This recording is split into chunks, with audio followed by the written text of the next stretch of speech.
Hot అంశాలపై debate news బెంచ్కి స్వాగతం. ఒక విచిత్రమైనటువంటి పరిస్థితి ఇవాళ అకస్మాత్తుగా అసెంబ్లీలో చోటు చేసుకుంది. కామినేని శ్రీనివాస్ భారతీయ జనతా పార్టీ శాసనసభ్యులు మాట్లాడుతున్నటువంటి సందర్భంలో జగన్ ఎలాంటి సైకోనో తెలియచేస్తానంటూ అప్పట్లో సినిమా రంగానికి సంబంధించినటువంటి వాళ్ళని చిరంజీవి గారు తీసుకుని వచ్చినటువంటప్పుడు ఆ సందర్భంలో చిరంజీవి గారు అక్కడ కూర్చుంటే జగన్మోహన్ రెడ్డి క్యాబిన్లో నుంచి బయటకు కూడా రాకుండా మా మంత్రి వస్తాడు మాట్లాడతారులే అని చెప్పేటప్పటికి చిరంజీవి గారు సీరియస్ అయ్యారు. ఏంటి మేము అక్కడి నుంచి ఇక్కడికి వస్తే మాట్లాడరా అని ఆగ్రహం వ్యక్తం చేసేటప్పటికి అప్పుడు కంగారుపడి జగన్మోహన్ రెడ్డి వచ్చారు అన్నటువంటి ఒక వ్యాఖ్య చేశారు. వాస్తవంగా సినీ పరిశ్రమకి ఆంధ్రప్రదేశ్కి వచ్చి మాట్లాడినటువంటి సందర్భం మీదనే అసలు పవన్ కళ్యాణ్కి కూడా కోపం, రెండు చేతులు ఎత్తి తన అన్నతో నమస్కరింపజేసుకున్నారా ఇదేంటి అన్నటువంటిది ఆనాటి నుంచి వచ్చినటువంటి విపరీత వైరం. అసలు సినీ పరిశ్రమకి సంబంధించి జరిగిన పరిణామాల్లో వాస్తవం ఎంత? ఇవాళ బాలకృష్ణ అయితే మాత్రం దాన్ని తోసిపుచ్చారు. చిరంజీవి ఎక్కడ నిలదీశారు, తప్పు మాట్లాడుతున్నావు అంటూ కామినేని మందలించారు. ఎట్ ద సేమ్ టైం తనకిప్పుడు అవమానం జరిగిందంటూ కందుల దుర్గేష్ని రైట్ చేసుకొచ్చారు. తనకి ఏదైతే మొన్న జరిగినటువంటి ఫిల్మ్కి సంబంధించినటువంటి చర్చలలో 9వ పేరుగా పెట్టారు అని విమర్శించుకొచ్చారు.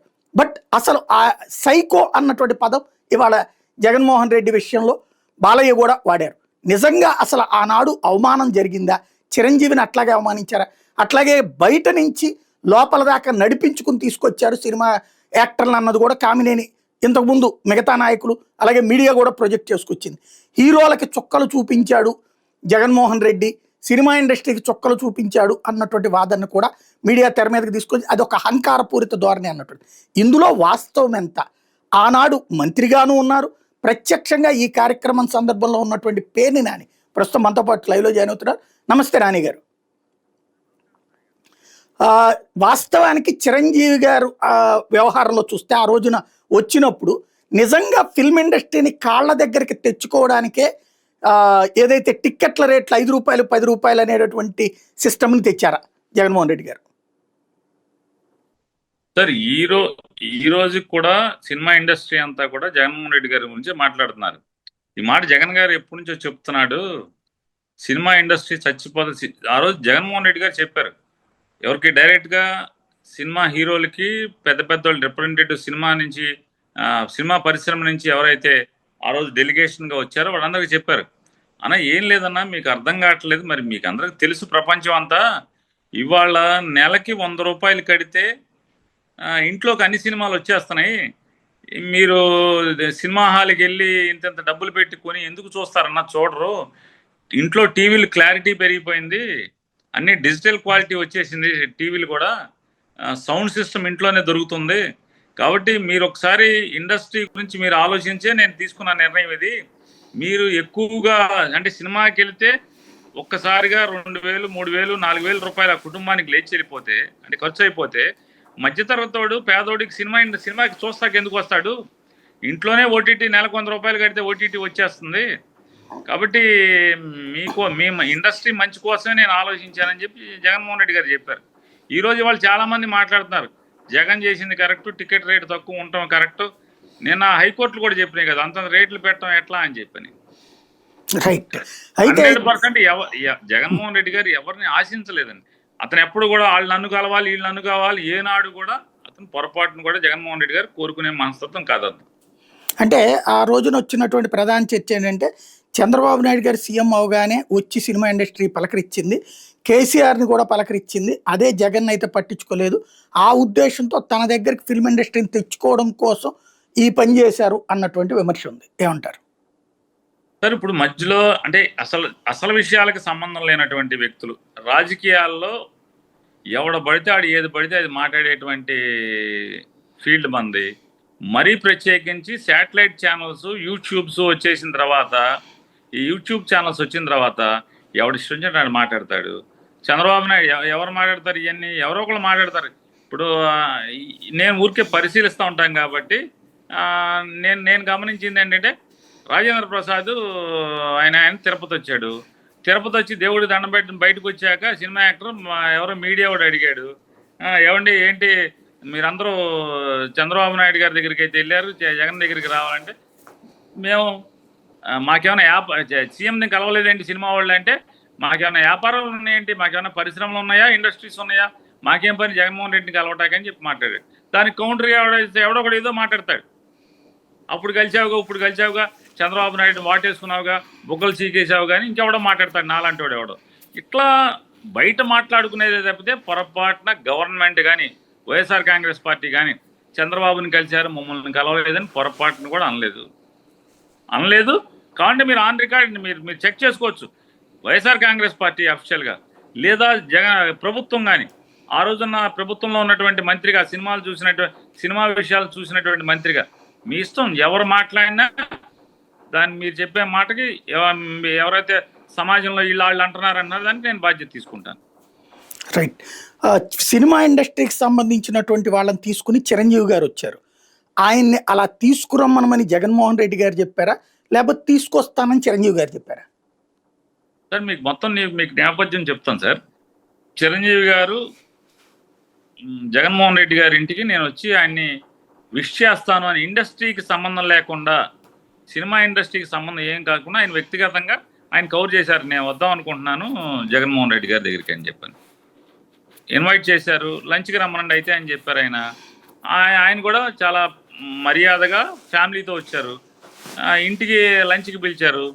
సరాసరి ఆయన ఇంటి ముందుకే కారులో వెళ్ళారు. ఎందుకంటే జగన్మోహన్ రెడ్డి గారి ఇంట్లో కారు వెళ్తుంది కాబట్టి ఇంట్లో కారు వెళ్ళింది, కారు దిగారు, భార్యాభర్త ఇద్దరు రిసీవ్ చేసుకున్నారు. భోజనం పెట్టించారు, వడ్డించారు, భోజనం పెట్టారు. అయిపోయిన తర్వాత సాగనంపారు. అందరం చూసాం కదా. తర్వాత ఈ రేట్ల విషయం అనేది తర్వాత వచ్చింది.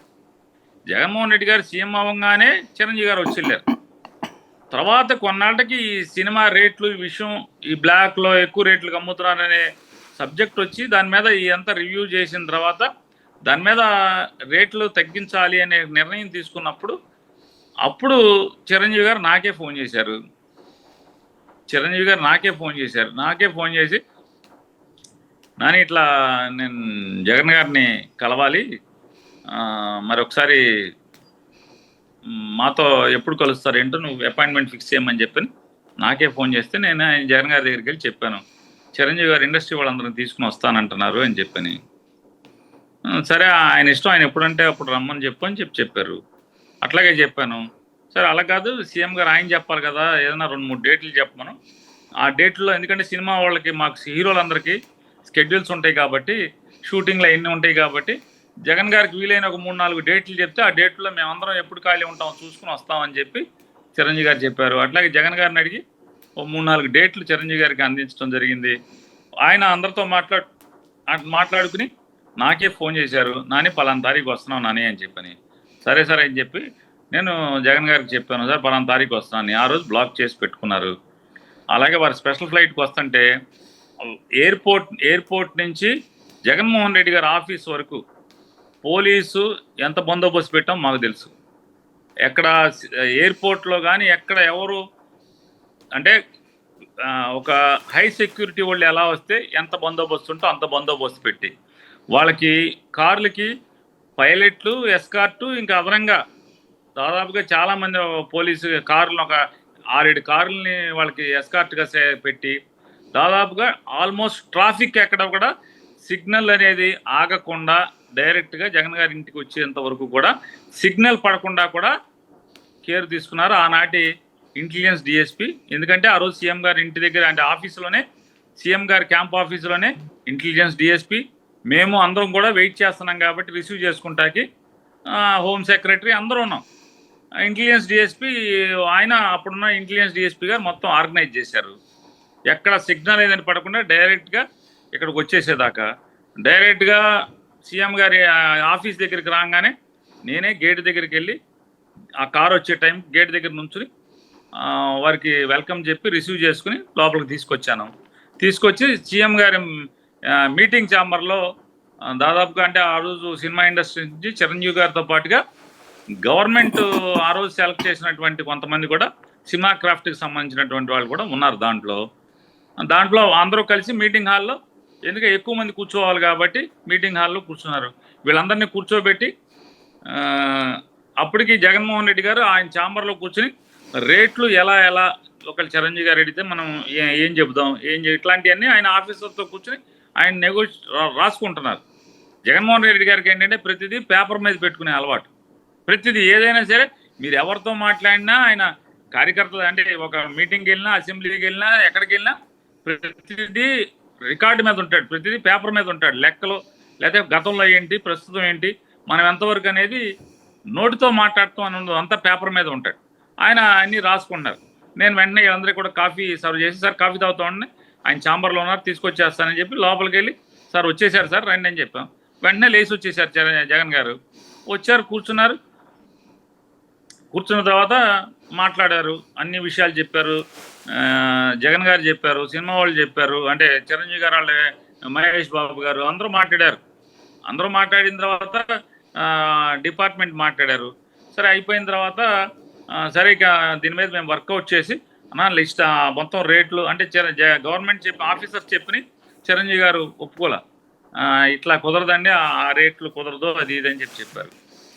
అంటే మరి ఏం చేద్దాం అంటే చిరంజీవి గారు, జగన్ గారు ఏం చెప్పారంటే, మీరు సజెషన్స్ చెప్పారు కదా, మీ సజెషన్స్ అన్నీ కూడా మీరు చెప్పినటువంటి సూచనలు, మీరు చెప్పిన అభిప్రాయాలన్నీ కూడా మేము క్రోడీకరించుకుని మేము ఒక రేట్లు తయారు చేస్తామన్నా, తయారు చేసి మీకు పంపిస్తాను.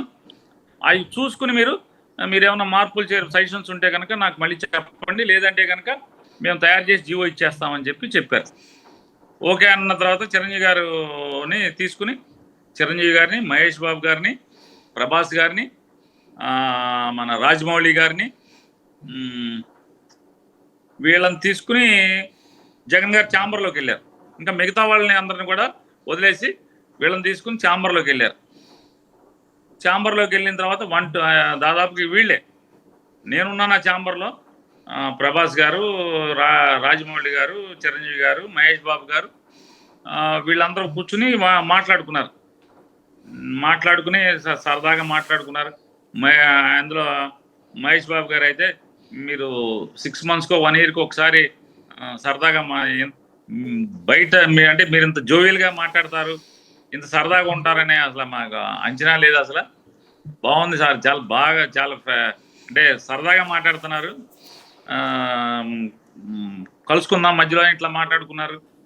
ఇలా అందరూ మాట్లాడుకున్న తర్వాత ఇక దాంట్లో హ్యాపీగా జరిగింది.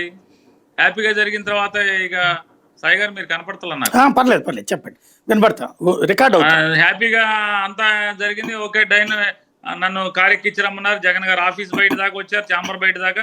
నేను తీసుకెళ్ళి అందరినీ కారు ఎక్కించింది, అందరి కారు ఆఫీస్ బయటికి వెళ్ళి అందరినీ కారు ఎక్కించి నేను వచ్చాం. వెళ్ళే ముందు మీడియా కూడా మాట్లాడాం. జగన్ గారు ఆఫీస్, సీఎం గారు ఆఫీస్ బయటకు వచ్చిన తర్వాత మీడియాని అడ్రస్ చేసి, మీడియాతో చిరంజీవి గారు మాట్లాడారు, నేను మాట్లాడాను, ఇద్దరం మాట్లాడాం. అందరూ పక్కన నుంచున్నారు, మహేష్ బాబు గారు, ప్రభాస్ గారు, వీళ్ళందరూ నుంచున్నారు. మాట్లాడాక వారందరినీ కారు దగ్గరికి వెళ్ళి నేనే కారు ఎక్కించాను. ఎందుకంటే ఆ రోజు ఈ సినిమాటోగ్రఫీ చూస్తున్నాను మినిస్టర్ నేనే, చూసి కారు ఎక్కించే చేసాం. ఏం తప్పు జరిగింది, ఏం అవమానం చేశాం? ఇందులో 3 అబ్జెక్షన్స్ రైట్ చేస్తున్నారు. ఫస్ట్ వచ్చేటప్పటికి అప్పట్లో పవన్ కళ్యాణ్ రైట్ చేసింది, ఇప్పుడు ప్రజెంట్ వచ్చేటప్పటికి ఇప్పటికి కూడా మాట్లాడేది ఏంటంటే, ఇప్పుడు మీరు అన్నారు ఇందాక, చిరంజీవి గారు నేను సురేఖ్ గారు వచ్చినప్పుడు ఇంటికి డైరెక్ట్గా వెళ్ళారు, డైరెక్ట్గా వాళ్ళిద్దరు బయటకు వచ్చి రిసీవ్ చేసుకున్నారు అన్నటువంటిది. ఇక్కడ వచ్చేటప్పటికి బయట రోడ్డు మీదనే ఆపేసేసి అక్కడి నుంచి నడిపించుకుంటూ వెళ్ళారు. అక్కడ అంటే తన శక్తి ఏంటో చూపించడానికి, అంటే తన ముఖ్యమంత్రి అన్నటువంటి బిల్డప్ చూపించడానికి ఇంతమంది హీరోల్ని, ఇంతమంది సినీ పరిశ్రమని నడిపించి తీసుకెళ్ళి మీ స్థాయి ఇది అని చూపించారు అన్నటువంటిది ప్రధానమైన వాదన. నేను ఒక చిన్న అంటే మీరు ఈ కాన్వర్సేషన్ సాగుతుంది అనుకోకపోతే చెప్పండి పర్లేదు. మొన్న ఇది జరిగిందండి, మొన్న పవన్ కళ్యాణ్ గారిది కూడా ఈ మీటింగ్ జరిగింది ఈ గవర్నమెంట్ వచ్చిన తర్వాత. సాయి గారు వినపడుతుంది చెప్పండి. పవన్ కళ్యాణ్ గారు అయిన తర్వాత, చంద్రబాబు నాయుడు సీఎం అయిన, పవన్ కళ్యాణ్ గారు ఉప ముఖ్యమంత్రి అయిన తర్వాత మీటింగ్ జరిగింది. ఓకే, ఎక్కడ గవర్నర్ రాజ్భవన్ దగ్గర బొత్స సత్యనారాయణ గారు ఉండేవాళ్ళు. ఆ బిల్డింగ్ పవన్ కళ్యాణ్ గారు తీసుకున్నారు. తీసుకుని దాంట్లో అక్కడికి పిలిచారు వీళ్ళందరినీ. ఓకే, మరి వాళ్ళందరూ అక్కడ గేట్ బయట నుంచి దిగొచ్చారా, గేట్ లోపల కార్లు వెళ్ళినాయా? చెప్పనండి. వీళ్ళందరూ వచ్చిన వాళ్ళందరూ నడిచి లేకపోతే కారు సరాసరి పోర్టుకోలోకి వెళ్ళిందా? ఎవరి కారు పోర్టుకోలోకి వెళ్ళలేదు కదా, అందరూ నడిచి వెళ్ళారు కదా. వీళ్ళందరూ వెళ్ళి కూర్చున్న తర్వాత అరగంటకి పవన్ కళ్యాణ్ గారు వచ్చారు. హాఫ్ అన్ అవర్ తర్వాత ఆ ప్రిన్సెస్ లో కూడా ఆయన లేరు. సాయి గారు, ఆ ప్రిన్సెస్ లో కూడా వారు లేరు. వీళ్ళందరూ కూర్చున్న తర్వాత అరగంటకి పవన్ కళ్యాణ్ గారు వచ్చారు. ఓకే, మరి దాన్ని ఏమనుకోవాలి? ఆయన ముఖ్యమంత్రి కూడా కాదు కదా, ఆయన ముఖ్యమంత్రి కూడా కాదు, సినిమాటోగ్రఫీ మంత్రి కూడా కాదు ఆయన. రైట్. అంటే ఆయన దగ్గరికి వీళ్ళందరూ నడుచుకుంటా వెళ్ళి గేట్ బయటే కార్లు దిగి అందరూ నడుచుకుంటూ వెళ్ళారు. కానీ ఆ రోజు పవన్ కళ్యాణ్ గారు వాడినటువంటి బంగ్లాకి ఆ రోజు ఇవి ఉన్నాయి, ఏది కారు లోపలికి వెళ్ళే సౌకర్యం ఉంది. ఇక్కడ ముఖ్యమంత్రి గారి దగ్గరికి అయితే సెక్యూరిటీ బ్యారికేడింగ్ ఉంది మొత్తం అంతా. ఓకే, అంటే సినిమా వాళ్ళు అంత పెద్దోళ్ళు వస్తున్నారు కాబట్టి ఆ బ్యారికేడింగ్ తీయకూడదు. అందరూ బయట దిగి ఎందుకు వెళ్ళారు? అరగంట ఎందుకు వెయిట్ చేశారు? అంటే బ్యారికేడింగ్ తీయకూడదా? జగన్మోహన్ రెడ్డి గారి ఇంటి దగ్గర చిరంజీవి గారు ముందు వచ్చింది, ఫ్యామిలీతో వచ్చింది ఇంట్లోకి. ఓకే, కానీ ఇక్కడ సినిమా ఇండస్ట్రీ తరపున డెలిగేషన్ వచ్చిందంతా కూడా సీఎం క్యాంప్ ఆఫీస్కి వచ్చారు. ఓకే, క్యాంప్ ఆఫీస్ లో జరిగింది మీటింగ్. అక్కడ లోపలికి వెళ్ళడానికి దారి ఉండదా? లేదు, అంత సెక్యూరిటీ బ్యారికేడింగ్ ఉంటుందండి మొత్తం అంతా. ఓకే, జగన్ గారు కూడా ఇంట్లోంచి నడిచే వస్తారు. ఓకే, ఇంట్లోంచి ఆఫీస్కి వచ్చేప్పుడు జగన్ గారు నడిచే వస్తారు. ఓకే, మరొక పాయింట్ ఏంటంటే ఆ రోజున పవన్ కళ్యాణ్ గారికి ఆగ్రహం వచ్చింది. ఆ తర్వాత పలు దఫాలు మాట్లాడింది కూడా చేతులెత్తి మొక్కించుకుంటారా అన్నటువంటిది. అటు 2 చేతులు ఎత్తి మొక్కమన్నటువంటిది అలా మొక్కితే తప్పించి దిగిరాము అన్నటువంటి సిగ్నల్ ఏమైనా ఇచ్చారా? ఏమండి, మొన్న రేవంత్ రెడ్డి గారి దగ్గరికి వచ్చినప్పుడు అందరూ చేతులెత్తి నమస్కారం పెట్టారా? పెట్టలేదా? అలాగే పవన్ కళ్యాణ్ గారి దగ్గరికి సినిమా వాళ్ళందరూ వచ్చినప్పుడు 2 చేతులు ఎత్తి నమస్కారం పెట్టారా? పెట్టలేదా? పెట్టారు కదా. ఇప్పుడు మనిషి సంస్కారం కోసం నమస్కారం పెడతారు ఎవరైనా, నమస్కారానికి ప్రతి నమస్కారం పెడతారు ఎవరైనా. ఎవరు ముందు పెడతారు? ఎవరో ఒకళ్ళు ముందు పెట్టేస్తారు. అది రిఫ్లెక్స్. నేను సాయి గారని గబాలన మీరు కనపడంగానే సాయి గారని నమస్కారం పెట్టారనుకోండి, మీరు కూడా నమస్తే నాని గారు అంటారు. చేతులెత్తి మొక్కటమేంటి నాకు అర్థం కాల. ఇవన్నీ పవన్ కళ్యాణ్ మాటలన్నీ సుగాలి ప్రీతి కేసు లాగా ఉంటుంది సార్. రైట్. ఇంకొక ప్రధానమైన అంశం ఏంటంటే ఎలక్షన్ ముందు ఒక మాట, ఎలక్షన్ అయ్యాక ఒక మాట. రైట్. ఇంకొక ప్రధానమైనది మూడవ అంశం ఏంటంటే ఈ ఇష్యూ ఇప్పుడు ఇవాళ తెర మీదకి తీసుకొచ్చినటువంటిది కామినేని గారు మాట్లాడినటువంటి మాట. చిరంజీవి గారు వీళ్ళందరూ సినిమా వాళ్ళందరూ వచ్చి కూర్చున్నారు. ఆయనకి తెలుసా? ఆయనకి ఎవరో చెప్పున్నారు కదా ఫిల్మ్ ఇండస్ట్రీ నుంచి. ఆ రోజు ఉన్నాడు ఆయన? అసలు ఏం జరిగింది ఆ రోజున? చిరంజీవి గారు ఎట్లా నేను కలవను అని ఆయన అన్నారా? జగన్ గారు మా మినిస్టర్ వచ్చి అంటే మీరు వెళ్ళి చూసుకుంటారు, మీరు వాళ్ళతో మాట్లాడతారు అంటే అదేంటి మీ అందరికీ అదే జగన్ గారు కలుస్తారని కదా మేము అక్కడి నుంచి ఇక్కడ దాకా వచ్చింది అని గట్టిగా గదమాయించేటప్పటికి అప్పుడు జగన్ గారు పరిగెత్తుకుంటూ బయటకు వచ్చారు అన్నటువంటిది ఆయన వాదన. సార్, ఇంతకన్నా పాపం మాటలు 8-10 వయసులో 80 ఏళ్ల వయసులో అవసరమా అనేది నాకు అర్థం కావట్లా. 80 ఏళ్ళు వచ్చాక మనిషికి ఆ రకంగా అసత్యాలు మాట్లాడటం అవసరమా? ఇంకా మనం ఎందుకు బతకాలి నాకు అర్థం కావట్లా ఈ వయసు వచ్చాక అట్లా మాట్లాడి. నేనన్నా చిరంజీవి గారిని చెప్పండి ఆ మాట. నేనున్నాను, పవన్ గారు ఈయన లేడు కదా, కామినేని శ్రీనివాస్ గారు ఆ మీటింగ్ అక్కడ లేడు కదా, నేనున్నాను. నాకేం అబద్ధం చెప్పాల్సిన అవసరం లేదు. నేను చెప్తున్నాను, అది పచ్చి అబద్ధం, దగా మాటలు, జగన్మోహన్ రెడ్డి గారి మీద విషం చిమ్మే మాటలు. అసలు జగన్మోహన్ రెడ్డి గారు అపాయింట్మెంట్ ఇచ్చి వాళ్ళతో చర్చిస్తాకి పిలిస్తే ఆయన్ని రానేది ఎందుకు అంటాడు? అసలు ఏం మాటలు? తప్పు కదా, ఈ వయసులో అలా మాట్లాడచ్చా? తప్పు కదా అది. రైట్. తర్వాత అక్కడ టికెట్ కన్ఫర్మ్ చేసుకున్నాక అంటే మీరు వాళ్ళ నుంచి ఒక ప్రపోజల్ వచ్చింది, తర్వాత మీరు మాట్లాడారు, అటు జగన్మోహన్ రెడ్డి గారు కూడా ఇక్కడ షూటింగ్లు లాంటి కొన్ని లెక్కలు చెప్పుకొచ్చారు. అప్పుడు అసలు ఏం జరిగింది? ఫిల్మ్ ఇండస్ట్రీ వాళ్ళు ఓకే అనుకున్నారా, లేకపోతే తప్పనిసరి పరిస్థితుల్లో సాటిస్ఫాక్షన్ ప్రకటించారా?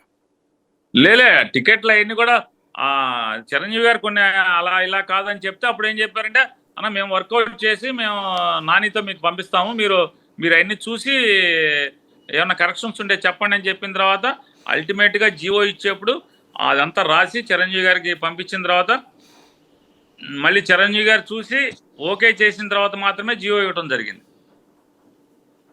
రైట్. దాంట్లో ఇట్లయితే మాకు తట్టుకోవడం కష్టము, లాభాలు ఇవన్నీ ఇబ్బంది అవుతుందని ఏం చెప్పలేదు చిరంజీవి గారు? ఏమండి ఏమండి అట్లయితే సినిమాలు నడవడం కష్టము అన్నటువంటిది ఏం చెప్పలేదు చిరంజీవి గారు రెండోసారి మీరు జీవో ఇచ్చే ముందు?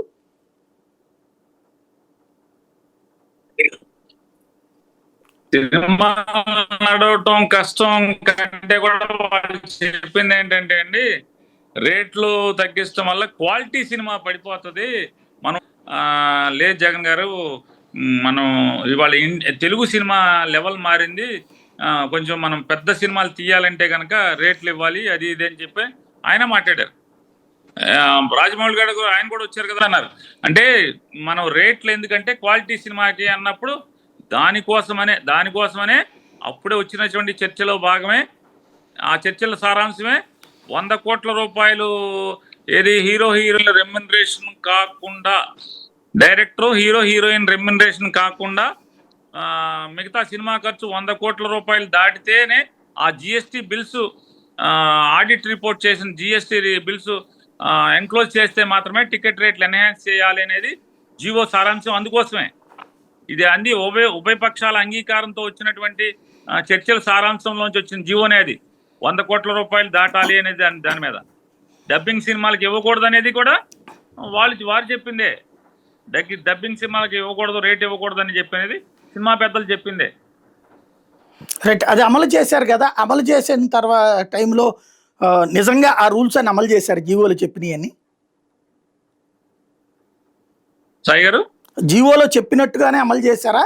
మధ్యలో ఏమన్నా ఎగ్జామ్షన్స్? 100% దాంట్లో చెప్తున్నా అండి.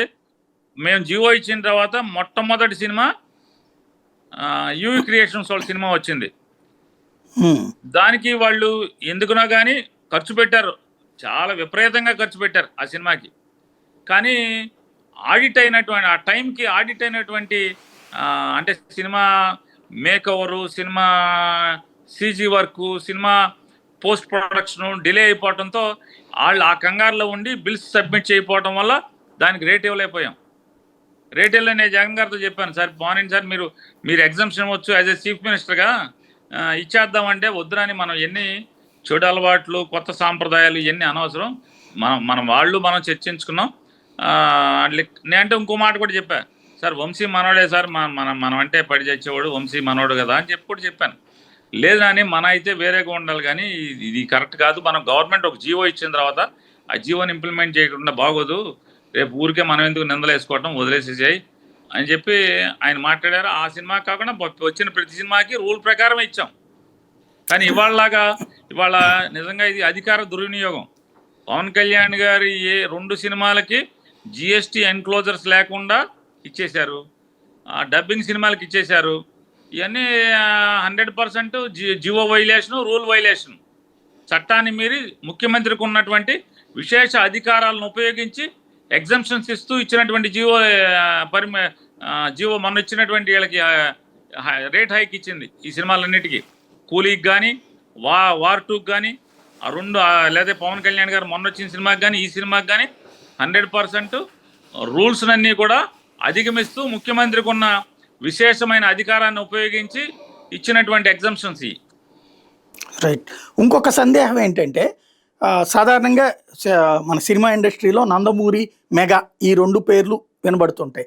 ఆ రోజున చిరంజీవి గారితో పాటు వచ్చినటువంటి డెలిగేషన్లో బాలకృష్ణని పిలవలేదు, బాలకృష్ణ కనిపించలేదు. అంటే మీరు పిలిస్తే ఆయన రాలేదా, లేకపోతే ఆయనని పిలవద్దని మీరు ఏమన్నా ప్రెషర్ చేశారా? ఎందుకంటే దీంట్లో రైజ్ అయింది ఆలీను, ఆర్ నారాయణమూర్తి ఇట్లాంటి వాళ్ళు కూడా వచ్చారు. వినండి సార్, బాలకృష్ణ గారు ఎవరినన్నా కానీ మొత్తం అంతా కూడా చిరంజీవి గారే ఆయనే చూసుకున్నారు అందరినీ కూడా, ఎవరెవరు రావాలనేది. మొత్తం సినిమా ఇండస్ట్రీ తరఫున వచ్చేటువంటి అందరినీ కూడా ప్రొడ్యూసర్స్ కౌన్సిల్ నుంచి కానీ, ఆయన ఏదో ప్రసాద్ గారిని బారుగా ఉంటాడండి, ఆయన ఎగ్జిబిటర్స్ తరఫున చాలా సీనియర్ మ్యాన్ ఉన్నాడు. ఆయన ఆయన ఆయన వీళ్ళందరినీ కూడా చిరంజీవి గారి తరఫున చిరంజీవి గారు తీసుకొచ్చారు. దాంట్లో గవర్నమెంట్ తరఫున యాజ్ ఎ మినిస్టర్ నేను ఇంక్లూడ్ చేశాను. పోసాని కృష్ణమురళి గారిని, ఆలీ గారిని, ఆర్ నారాయణమూర్తి గారిని నేను ఇంక్లూడ్ చేశాను. ఓకే. ఎందుకని? నేను గవర్నమెంట్ లో మినిస్టర్ని, ఆ రోజు సినిమాటోగ్రఫీ మినిస్టర్ని. నేను వీళ్ళ ముగ్గురిని నేను ఇంక్లూడ్ చేశాను. నేను యాజ్ ఎ మినిస్టర్ నాకున్న ప్రివిలేజ్, నా రైట్ ప్రకారం నేను నాకున్న అధికారం మేరకు నేనే ఇంక్లూడ్ చేశాను. జగన్ గారికి కూడా తెలియదు.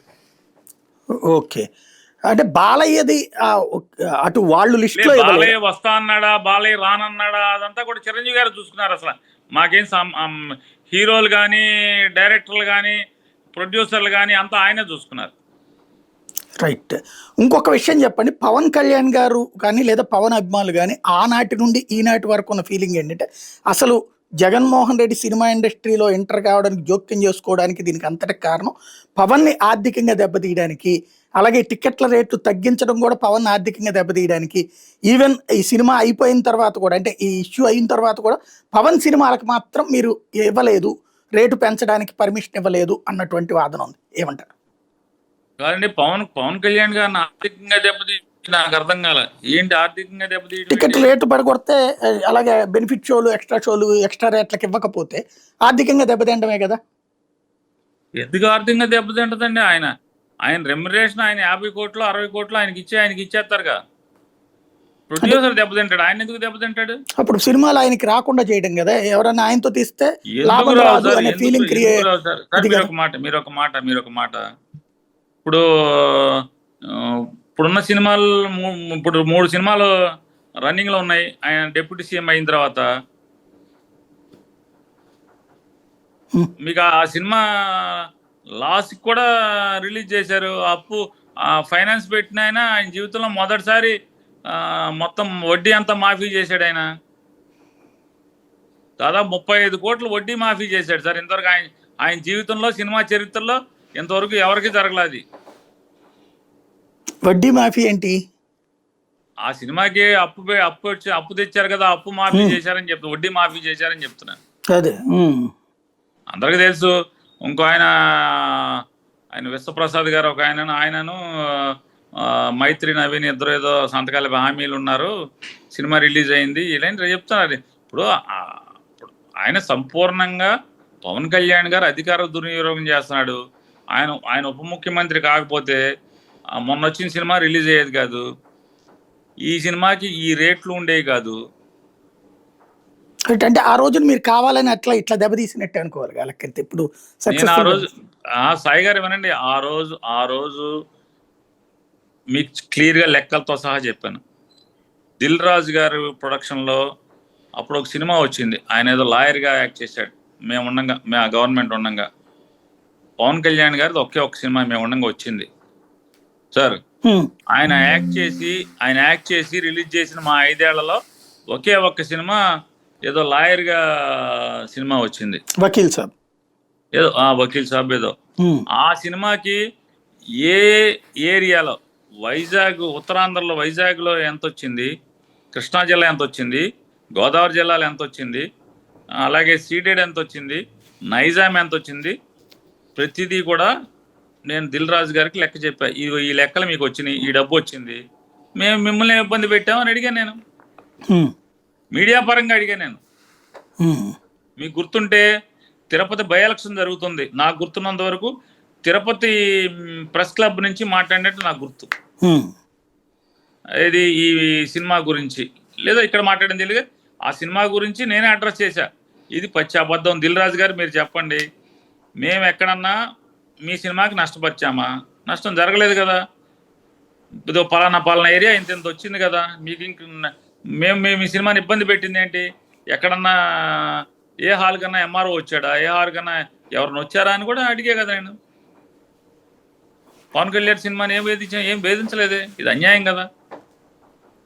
రైట్. ఇంకొకటి ఏదో 20% షూటింగ్ ఇక్కడ జరుపుకుంటేనే 40%. అప్పుడు కానీ ఇవ్వము అన్నారు అన్నటువంటిది, అది కూడా వేధింపే అన్నటువంటి వాదన. అప్పుడు ఇదేంటండి, ఆంధ్రప్రదేశ్ షూటింగ్ చేయరా? కాదు, ఊరికే తెలుగు, ఇక ఆంధ్ర వాళ్ళు డబ్బులు కావాలి తప్పితే ఇక్కడ షూటింగ్ చేయరా అని అడుగుతున్నాను. కానీ ఆంధ్రప్రదేశ్ రాష్ట్రంలో షూటింగ్ చేయరా అని అడుగుతున్నాను. సదుపాయాలు లేవు కదా, ఏం సదుపాయాలు లేవు? ఇప్పుడు దాకా తీసిన సినిమాలన్నీ సదుపాయాలు ఉన్నాయా అంటున్నాను. కాదండి, ఇప్పుడు దాకా ఆంధ్రాలో షూట్ చేసిన సినిమాలన్నీ కూడా సదుపాయాలు ఉండి షూట్ చేశారా అన్నాయి. ఏ సదుపాయాలు లేవు. సదుపాయం ఏంటంటే అంటున్నాను, వీళ్ళు ఉండేది క్యారవాన్లోనే కదా. అన్ని 5 స్టార్ హోటల్ లాగా ఉంటాయి కదా. వైజాగ్లో హోటల్స్ ఉన్నాయి, రాజమండ్రిలో హోటల్స్ ఉన్నాయి, విజయవాడలో స్టార్ హోటల్స్ ఉన్నాయి కదా. కాదు సార్, విజయవాడలో హోటల్స్ ఉన్నాయి కదా, తిరుపతిలో హోటల్స్ ఉన్నాయి కదా, వైజాగ్లో హోటల్స్ ఉన్నాయి కదా, కర్నూలులో హోటల్స్ ఉన్నాయి, పెద్ద హోటల్స్. లేని ఎక్కడ ఉన్నాయి అన్నాను. రాజమండ్రిలో పెద్ద హోటల్స్ ఉన్నాయి, స్టార్ హోటల్స్. లేనిది ఎక్కడుంది?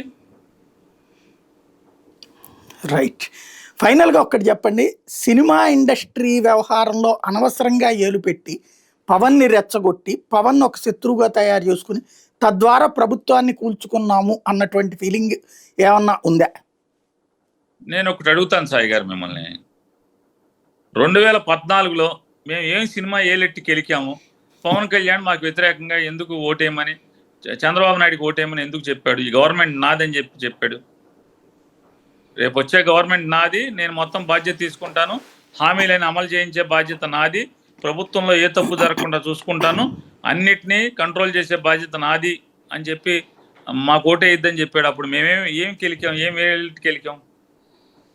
అప్పుడు అవినీతికి వ్యతిరేకం అని కదా. అవినీతి జైలు నుంచి వచ్చినటువంటి వ్యక్తి ముఖ్యమంత్రి ఎట్లా అవుతాడు? తాడి చెట్టు ఎందుకు ఎక్కావంటే దూడ మేతకు ఎక్కాను అన్నాడంట. చంద్రబాబు నాయుడు మీద అవినీతి కేసులు లేవా? చంద్రబాబు నాయుడు మీద అవినీతి కేసులు లేవా అంటున్నాయండి. అంటే మీరు అక్రమంగా పెట్టారని కదా. ఎవడు ఇవాళ అక్రమంగా పెట్టారు? గతంలో ఏలేరు స్కామ్, ఆ స్కామ్, ఈ స్కామ్ అని పాతయన్ని,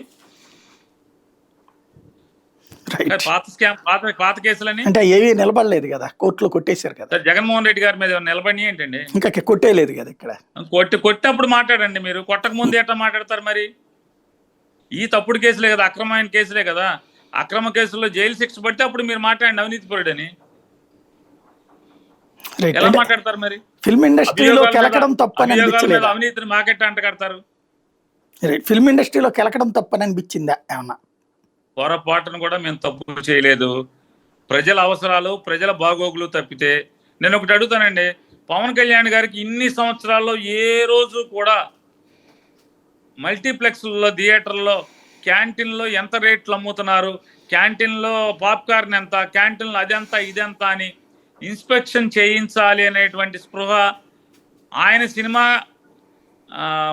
బాయ్కాట్ చేయాలి, కొనకుండా డిస్ట్రిబ్యూట్ చేయకుండా ఏదో అని అనే దానికి వచ్చినప్పుడు మాత్రమే ఎందుకని చేశారు? పవన్ కళ్యాణ్ గారు చేయించాడు చెప్పండి. ఆయన చేయించాడుగా మొత్తం. మీరు చూశారుగా న్యూస్లో. అన్ని థియేటర్లో రాష్ట్రంలో, ఆంధ్రప్రదేశ్ రాష్ట్రంలో ఉన్న సినిమా హాళ్ళు అన్నింటిలో కూడా అన్ని మల్టీప్లెక్స్ థియేటర్లో ఇన్స్పెక్ట్ చేశారు కదా. ఎందుకు చేశారు అని తెలీదా ఏం జరుగుద్ది అనేది? అంటే నువ్వు చేస్తేనేమో అది సమాజ హితం, మేం చేస్తేనేమో నీ మీద శత్రుత్వం. థ్యాంక్ యూ వెరీ మచ్ అండి. ఇది ఓవరాల్గా అకస్మాత్తుగా తెర మీదకి వచ్చింది పాత ఇష్యూ. బాలయ్య ఇవాళ అసెంబ్లీలో ఆగ్రహం వ్యక్తం చేశారు. ఆనాడు చిరంజీవి జగన్ని గదమాయించితే బయటకు వచ్చారన్నటువంటి తప్పని బాలయ్య కూడా చెప్పారు. అయితే ప్రధానంగా వెలుగులోకి వచ్చినటువంటి అంశాలు, ఒకటి హీరోలని నడిపించడం, బయట నుంచి నడిపించారన్నటువంటిది, అదే సందర్భంలో ఆయన గదమాయించారన్నటువంటిది, ఆ తర్వాత పవన్ని వేధించడానికి కుట్ర చేశారన్నటువంటి ఆరోపణలే గత 5 ఏళ్ల నుంచి వెంటాడుతున్నాయి. సినిమా ఇండస్ట్రీలోని అందరు హీరోల అభిమానులకు కూడా ఈ విధమైనటువంటి ఫీలింగ్ చాలా బలంగా తీసుకురాగలిగినటువంటి సిచ్యుయేషన్. దాని వెనకాల ఉన్న అసలు వాస్తవం ఇప్పుడు పేర్ని నాని, ఆనాటి సినిమాటోగ్రఫీ మంత్రి, అలాగే చిరంజీవి గారితో ఈ కార్యక్రమం నడిపించినటువంటి వ్యక్తి చెప్తున్నటువంటి మాట ఇది. ఇక ప్రజలు డిసైడ్ చేసుకోవాలి ఏది రైట్ ఏది రాంగ్ అన్నటువంటి.